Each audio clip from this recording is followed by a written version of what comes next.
जी दोस्तों नमस्कार। स्वागत है आपका पंचवटी आरोग्य चैनल में। मैं प्रदीप भारद्वाज आप सबका स्वागत करता हूं और आज एक पहले विषय के साथ आप सबसे रूबरू हुआ हूं। फर्स्ट मेरी वीडियो जो थी वो एक इंट्रोडक्टरी वीडियो थी। उसमें मैंने परिचय अपना दिया था और यूट्यूब चैनल का हमारा लक्ष्य क्या रहेगा, मकसद क्या होगा, विषय क्या रहेंगे, हम किस उद्देश्य से इस यूट्यूब चैनल को बना रहे हैं, उस बारे में आपसे चर्चा करी थी। और आज मैं कुछ बेसिक चीज़ों के बारे में आपसे चर्चा करूँगा। आयुर्वेद क्या है, और हम बड़े गहन आयुर्वेद के बारे में चर्चा नहीं करेंगे क्योंकि वो विषय नहीं बनता चर्चा करने का। बेसिक बातें जो आप इजीली समझ सकते हैं, इजीली आप अपने लाइफस्टाइल में अप्लाई कर सकते हैं, उन्हीं बातों पे हम चर्चा करेंगे। आयुर्वेद वैसे तो आयु प्लस वेद के संगम से बना है आयुर्वेद, बट ये अपने आप में अथाह समंदर है। बहुत बड़ा ज्ञान का भंडार है आयुर्वेद में। बहुत सारी बातें, बहुत सारे सूत्र, बहुत सारी बातें दी हुई हैं, बट बड़े छोटे छोटे मूल सिद्धांत हैं, बड़े बेसिक से हैं। जैसा कि मैं हमेशा एक चीज डिस्कस करता हूँ, ये हम सब ने भी सुना है कि पहला सुख निरोगी काया, दूसरा सुख जेब में माया। और निरोगी काया के लिए आयुर्वेद में बड़ी बेसिक सी बात कही गई है कि थोड़ा सा आप अपने शरीर को जानिए, थोड़ा भोजन को पहचानिए। शरीर को जानिए। छोटे छोटे चार्ट इसके आते हैं, आप अपने घर में चार्ट लगा सकते हैं जिनमें बेसिक बातें दी हुई हैं। मतलब कैसे भोजन की नली से भोजन अंदर गया, आमाशय में गया, उसके बाद कैसे छोटी आंत में जाता है, छोटी आंत, बड़ी आंत, ये बेसिक सी है। लीवर, किडनी, हार्ट वगैरह, इन सब चीज़ों का हम चार्ट लगा सकते हैं, उनको देख सकते हैं, जान सकते हैं कि बहुत बेसिक प्रक्रियाएं हैं इनकी, कोई लंबा चौड़ा मैटर नहीं है। इनको सीख सकते हैं, समझ सकते हैं, जान सकते हैं। तो मेनली क्या होता है, जब भी इंसान की जो है 3 तरह की आयुर्वेद में प्रवृत्ति बताई गई है।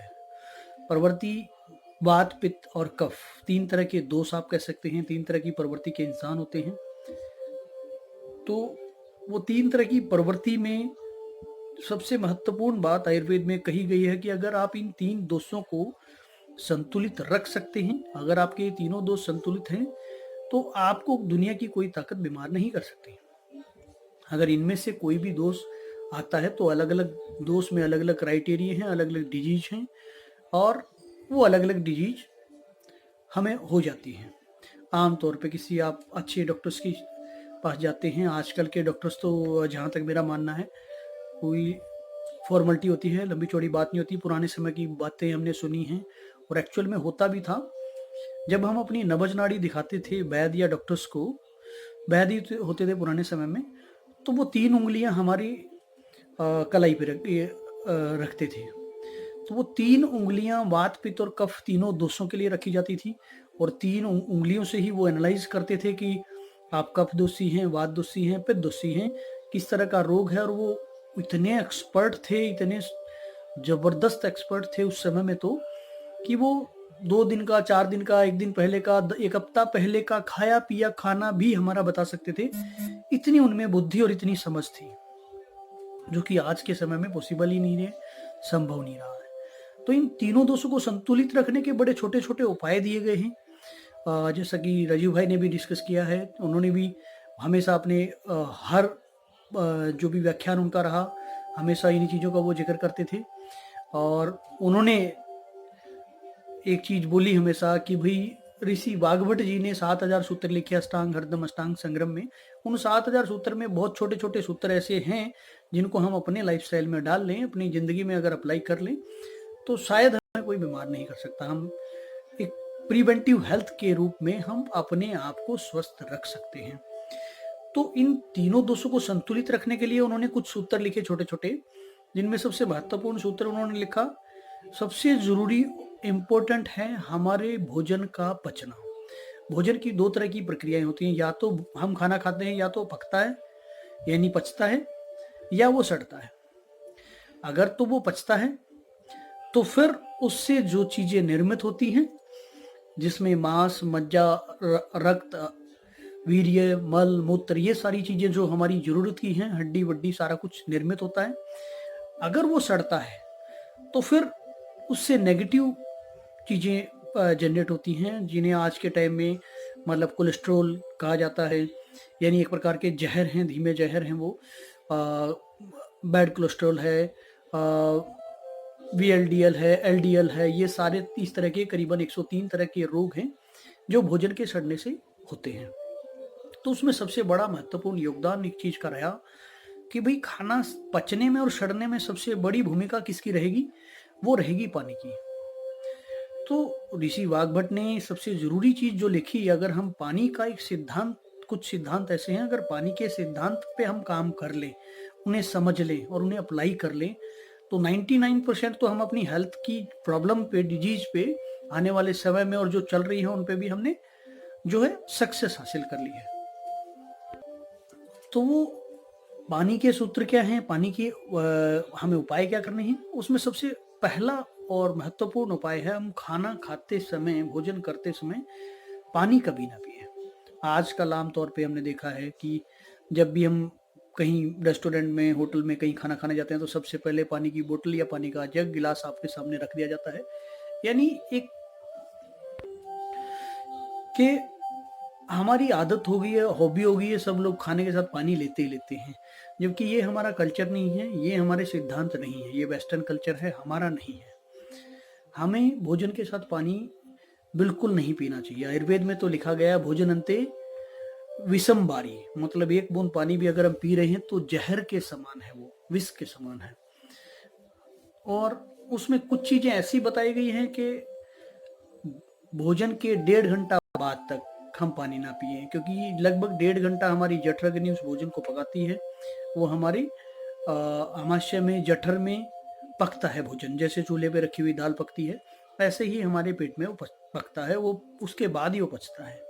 1.5 घंटे बाद हम पानी पिए, 2 गिलास पिए, 3 गिलास पिए, जितना आपकी कैपेसिटी है उस हिसाब से आप पानी पी सकते हैं। हाँ, खाना खाने से 40 मिनट पहले भी पानी नहीं पीना है।